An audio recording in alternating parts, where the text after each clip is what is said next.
Alright guys, welcome back to Behind the Curtain, episode number 6, part number 2 for your Saturday.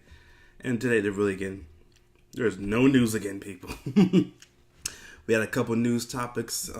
Again, you guys save more of these Q&As because, again, I'm telling you guys, there's literally no important news out there. There's a couple stories I found.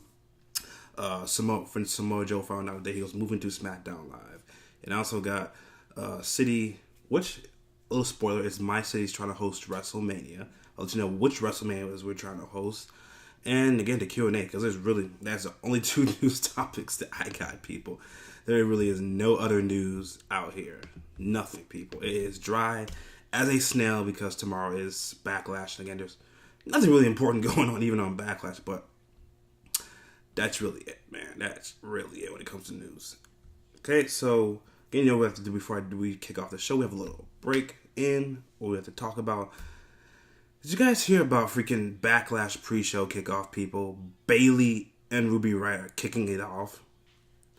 I'm like, what happened to Bayley and Sasha? They're just dropping the Bayley and Sasha feud. It looks like they're going to put it on hold for now, but yeah, it's going to be Bayley versus Ruby Riott on the freaking kickoff show. I will not be watching that.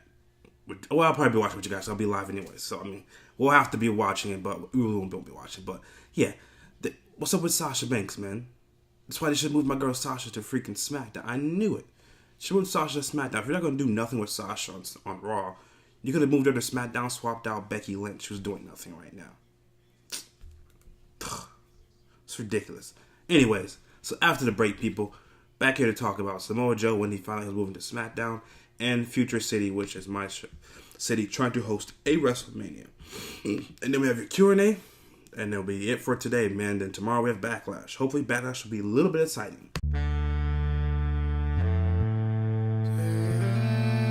Yeah. DJ The Real. The way we put this shit together, you know what I mean? Punch on the real, make the beat, you know what I mean? I got this man on the saxophone. Alright guys, welcome back. So let's go ahead and get into this news that we do have for today, and then we'll get into the Q&A, which you guys are saving me with this Q&A, people. You're saving me with this Q&A. So let's get right into it. My city's trying to host a WrestleMania. I live here in Tampa, which you guys know, and we're placing a bid for upcoming WrestleMania, which to me, like I always said, what took so long for us to place a bid in any WrestleManias? For example, WrestleMania 28, I'm not going to say, you know what I'm saying, it was in Miami. Good show. It was The Rock's hometown. It was a whole Rock and John Cena thing.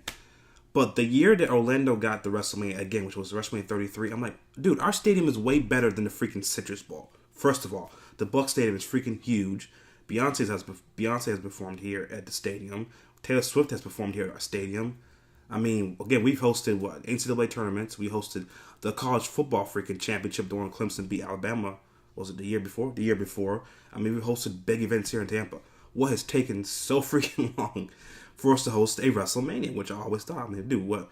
We can hold at least 67,000 possibly, but that's it. First of all, they'll probably remove the seats, first of all, because you can see everything in our seats, because they're also upper level. But let's just get into what they're talking about here, okay? So Tampa Bay Sports Commission are hoping to host an upcoming WrestleMania event between year 2023 and year 2025, which is, again, that's too far. But as you guys probably know, well, what is it, 2018? We're in 2018. Next year is supposed to be in Minnesota. Supposed to be in Minnesota next year. The year after that is supposed to be in Georgia because of Falcons' new stadium. That's what reported is. Then the year after that is supposed to be in LA in the new Rams stadium. And then Vince wants to possibly host one in Las Vegas because the new Raiders are moving to Las Vegas. So it'll be the Las Vegas Raiders, and he wants to host one there. You know how it is when they get these new stadiums, Vince gotta be like, gotta be the first person to do something there. So that's what reported is. That's why I'm like, 2023, let's just figure it out. 2019 is New York, right? 2020, Minnesota. 2021, Atlanta. 2022, LA. 2023, yeah. So that's a little gap right there. That's the Vegas or be here in Tampa. So we got 1, 2, 3, 4 more Manias before possibly being here in my hometown. So that makes sense, yeah. 2023 or 2025. Titus Worldwide. He's down here, but let's just finish this and we're going to Titus. This would mean that should WWE accept the bid, WrestleMania 39 or WrestleMania 40 or 41 could be held at Raymond James Stadium where the Bucks play. Rob Huggins, the exclusive director of Tampa Sports Commission, and WWE superstar Titus O'Neil and Tampa Bay Times all discuss the possible opportunities. Alright, let's go with Rob Huggins first. Our bid to host a future WrestleMania will be submitted today, which was yesterday. Okay, let's get down to Titus O'Neil. Titus put Wrestle Bay Mania. This would be amazing to have in our city. We've hosted yet NFL Super Bowl, which we're getting the Super Bowl in the back here, in a couple years. Super Bowl. We hosted Match Madness, yes. We also hosted the Match Madness Women Tournament. We also had College Football National Championship, which I said. We also just had NHL All-Star Game, which was here this year. List goes on. Come on, Vince McMahon. That would be amazing at Raymond James Stadium, which I always wonder, like, Vince has been everywhere else. He skipped Tampa for some reason. Like, we've hosted the Super Bowl. We hosted the College Football Tournament. We're going to have the Super Bowl again here in, 3 years? You know what I'm saying? Oh, again, that's why, I'm like, why it's being pushed back so far, 2023, because the Super Bowl is going to be here in 2 more years. So the year's going to be in Minnesota and New York. We're going to have the Super Bowl here when it's in New York. I mean, it's going to win in Minnesota, so that makes sense. So I'll be cool. Have the Super Bowl here, and the year after that we have WrestleMania. That'd be ridiculous. But I always wonder why Vince always avoided having the Super Bowl here in freaking, not the Super Bowl, but having WrestleMania here in Tampa. I always wonder. Because look at other people's stadiums compared to us. Let's be honest, people.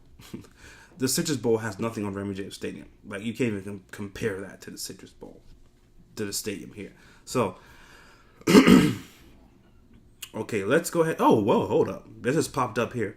WWE statement on potentially bringing back Hulk Hogan. Well, okay, that just popped up. We'll do that.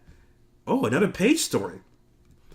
It's like, oh yeah, this day because I'm on PW Mania, so they should update their browser. Okay, so let's touch on Samoa Joe, and touch on the Paige injury that she's had, and touch on WWE bringing back Hulk Hogan. So let's go ahead and get Samoa Joe. Samoa Joe reveals when he found out about moving to SmackDown. This is probably gonna be crazy. I guarantee it's gonna be crazy.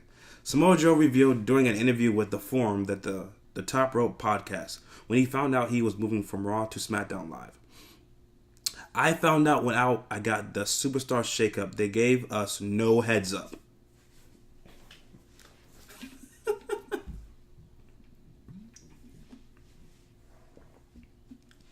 They gave us no heads up.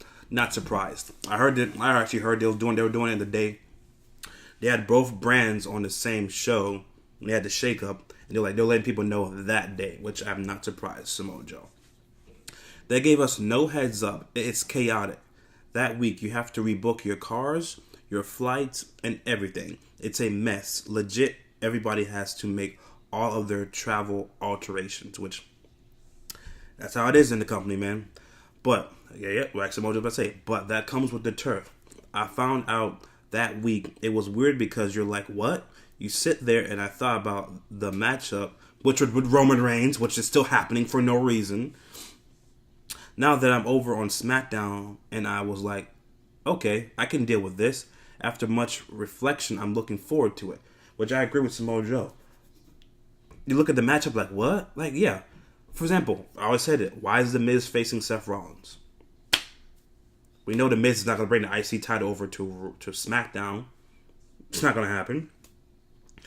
Roman Reigns versus Samoa Joe. Haven't they fought before in the past? I actually don't want to see it. I really don't care to see it. Samoa Joe could be, for example, Samoa Joe could be facing, at this point, he could be facing, let's see. He could have a match with Daniel Bryan. You could have had a match with Daniel Bryan. You also see Big Cass versus Samoa Joe. They could have done so much different stuff, but I agree with Joe. It's how it is in the company. Everybody is on the edge. You don't know when you're moving, who's moving, because this is off the freaking moment. You don't know what's going to happen. Like I said, this is what should have happened. After WrestleMania, you should have had the shake-up after WrestleMania. You should have had Backlash before the Greatest Royal Rumble, then you can have the Greatest Royal Rumble. That way everybody's set in place. Feuds are either done at Backlash, and you can go and make new feuds, whatever, and that's it. But there's no point in having shake-up, Greatest Rumble, then Backlash. Because Backlash, for example, like I'm telling you guys, you saw my preview prediction, which is on the channel right now. Besides Nakamura versus AJ, what are you excited for watching on this show? Big Cass versus Daniel Bryan, it's a filler match. Kevin Owens and Sami Zayn versus Lashley and Strowman, filler match. WWE, stop with this first ever dual brand pay-per-view. What was SummerSlam? What was Survivor Series? What was WrestleMania? What was those shows? Those were not dual brand pay-per-views. This is not the first ever dual brand pay-per-view. So WrestleMania didn't happen. The Greatest Royal Rumble, even when they call it the Greatest Royal Rumble, didn't even happen, right? That was in a dual brand show. Stop it with these dual brand crap, people. But I'm happy Samoa Joe's on SmackDown. I am. Well, let's get into this new story to Paige. Thank God for updating your website just now, man. Paige on the injury that ended her career. Paige recently appeared on the Edge and Christian podcast of Awesomeness with Edge and Christian to talk about her career-ending neck injury, and here's what she had to say. When it actually happened and the accident happened in the ring, I lost all feeling in my legs and my arms. It was literally the most terrifying experience in my life, and I would never wish that upon anybody. It was so scared. I literally was like, oh my gosh, I'm done. I'm going to be in a wheelchair now. Damn. Yeah. Now, this is it. I pushed myself too much because I really did. Because every time I wished I was in a match, I was like, it's okay. I do the comeback. I take a bump. I do this. I do that. Because I was just so eager to get back in the ring. You know, I felt like I pushed myself too hard to the point where my body was like, stop. You know, I've been doing... You can't live without it. NBA commercial playoffs. I love it. They have the J. Cole feature. I feel like I pushed myself too hard to the point of where my body was like, stop. You know, I've been doing this since I was 13. Yeah, forgot Paige been wrestling since she was 13, people. And she's like, nah, she's 24, same age as me. I was 13 as well, and my body was like, you need time to grow, woman. I refused to believe I was her. I remember doing this, come back to Orlando to go get my MRIs and stuff. I felt good. I could get back in the ring again, even though I would just experience temporary paralyzing. I was like, no, I'm good. I can do this. Please don't make me be out. Yeah, I mean, I felt bad for Paige, man.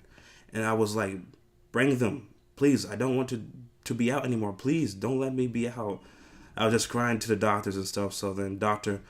James Maroon, JD calls him Joseph Maroon, the guy who was CM Punk's freaking doctor. Like, I'm sorry, you can't get back in the ring again. It was horrible. It really breaks your heart. Yeah, it does, man. I remember being in the match too, and I experienced that, and I was like, maybe it's just my arms, right? So I can, like, no, I'm going to keep going. And I remember trying to grab Sasha's leg, and my arm felt like there was just no bones in them. Damn. You know, so I'm trying to grab her legs, and then, like, wait, let me try to stand up, and then I'll be good to do the comeback. And Sasha's like, no, absolutely not. Then I tried to stand up, and I just looked drunk. Like, I just started stumbling and falling back. But actually, I felt like the girls were more terrified than what I was at the time. That was like at the time. I was petrified, but the girls were crying at the ringside and stuff. And then they see the doctor coming out with the stretcher. And I was like, please. It's just like horrible. I don't know how you did it for so many years beforehand, because it was terrifying. She's speaking of Edge at the time. And again, when this first starts happening, everybody's blaming freaking Sasha for injuring Paige. First of all, goons, wrestling is wrestling. You can get hurt at any freaking moment. Thing with Paige was she was out for like a year or two? Again, first of all, same thing with Daniel Bryan. Daniel Bryan is now just coming back. Why are you having Paige work house shows? I'm just being honest. Why is she working house shows? The same thing with Randy Orton. Randy Orton got in his new deal where he was like, I'm not working house shows. I'm not. There's no point to working house shows. This is like when Samoa Joe was fighting that, who was it, Rhino, and the time for the Royal Rumble? Like, why is Samoa Joe fighting Rhino when the Royal Rumble was like 2 weeks away? For what point? You know what I'm saying? There's so many pointless stuff that people don't have to do. First of all, it was a 6-man tag match. I remember at the time it was Sasha, Bayley, and I believe it was Asuka versus Paige and freaking her goons, Mandy Rose and Sonya Deville. It's a house show. Have Mandy Rose work the majority of the match and have Paige just come in and take the pinfall. Something like that. There's no point of having Paige work a house show. She's coming back from a neck injury. Same thing with Daniel Bryan, him now working a full freaking schedule again now. Why? Why is he working house shows? You can come out and cut a promo. Does not need to wrestle. That's why some people are saying there should be a off-season WWE, which I could agree to just say it should be an off-season, but they shouldn't have to work so many house shows. Like, for example, you work Raw, you work SmackDown. That should be it. You can have if you want to have a house show going up to SummerSlam, or going up to WrestleMania, or going up to the Big Four events. That's where you could have a house show. Besides that, if you want to have house shows, have NXT do the house shows. Because right now, I'm sure people rather go watch NXT than go watch WWE house shows, which are not even selling out. You know what I'm saying? I'd rather go watch an NXT house show than a WWE house show. That's just plain and simple, me being honest. All right, let's get into this last topic here before we get into the Q&A, because thank God they updated their websites. Hold up. Let me go ahead and see what they have on this Dan Bryan schedule. I recently said it yesterday. He was working a full-time schedule. But let's just see what it was, because they also released this again today. It's updated. News on Dan Bryan's WWE schedule. Dan Bryan appears to be working a full-time schedule, which I said yesterday, with the WWE, as the promotion is advertising him for the upcoming SmackDown live events, including the UK tour. It should be noted that he is not advertised for live events in Tokyo on June 29th or July 1st. Bryan is slated to wrestle Big Cass on Backlash. I can see Dan Bryan probably just working a full schedule for the overseas tours, and that's it. Because it's overseas. And if you're going to Tokyo or Japan or somewhere, I'm sure they would want to see Daniel Bryan, right? So I think he's just going to work a full-time house show for these upcoming house shows, and that's probably it. Let's get on this last statement before we get to Q&A. WWE's statement on potentially bringing back Hulk Hogan. As noted, TMZ Sports is reporting that Hogan and WWE have been in contact, and the talks have been positive. According to reports, for the greatest Royal Rumble event, WWE was requested to bring Hogan in for an appearance due to the Prince wanting Hogan there. I've heard stuff about the Prince that he wanted Hogan, he wanted the Ultimate Warrior, and he wanted Yokozuna. That's why that Samoan wrestler was in their match, because he wanted. Hey, is Yokozuna still alive? Is Ultimate Warrior still alive? No, Prince. Those guys actually died. Okay. WWE officials will keep an eye on Hogan's speech from the Boys and Girls Club of America Alumni Hall of Fame induction earlier this week. WWE issued the following statement. WWE applauds the work of Hogan in doing with the Boys and Girls Clubs of America to turn what was a negative into a positive by helping young people learn from his mistakes. While he has taken many steps in the right direction since we parted ways, Hogan is not currently under contract to be. Like I said, people, Hogan will be back eventually. It's just whenever they want him to come back. That's all I'm thinking. But for that point, what would Hogan come back for? He can't wrestle. We don't want to see him in a GM role. What would Hogan come back for? At worst cases, have Hogan go freaking work with Triple H in NXT, like Shawn Michaels doing, be a trainer, something like that. But Hogan probably wouldn't even do that. That's too much for Hogan, right? But those are the news topics for today's episode of Behind the Curtain. I mean, thank God they released this other two topics, because it was nothing else, man. As for tomorrow, I mean, we're gonna be live for Backlash, so. I mean, if there's something of importance, I'll do something tomorrow, but I'll probably do another Q&A. So, let's get into these questions that we have from you people. Let me pull them up real quick. Pull them up. All right, here we go. This comes from Taylor. Taylor's asking, do you see Bobby Lashley turning heel tomorrow at Backlash? Okay. I stated into my Behind the Curtain Backlash preview predictions yesterday. I would. Because right now, Bobby Lashley's I mean, look at the show on Monday in Toronto. I mean, Montreal, not Toronto. He came out to save Roman, got no reaction.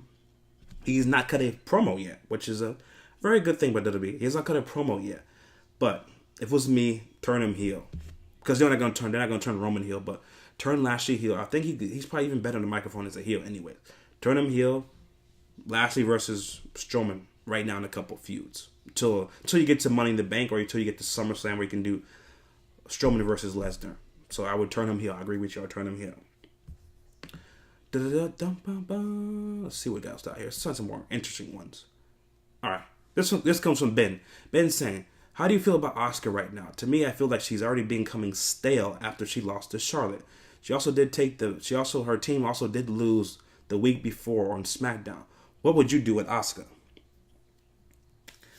What I feared would happen to Asuka once she lost her streak? would people care about her anymore?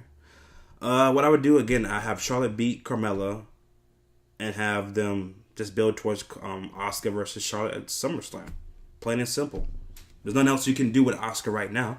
I mean, you're not gonna have Asuka win the women's Money in the Bank ladder match. That would be pointless for her to win that. She should just face Charlotte at SummerSlam. Oh, you know what else was on my mind? What else I was thinking? Would WWE be foolish enough? Let's say this happened. Carmella beats Charlotte, right?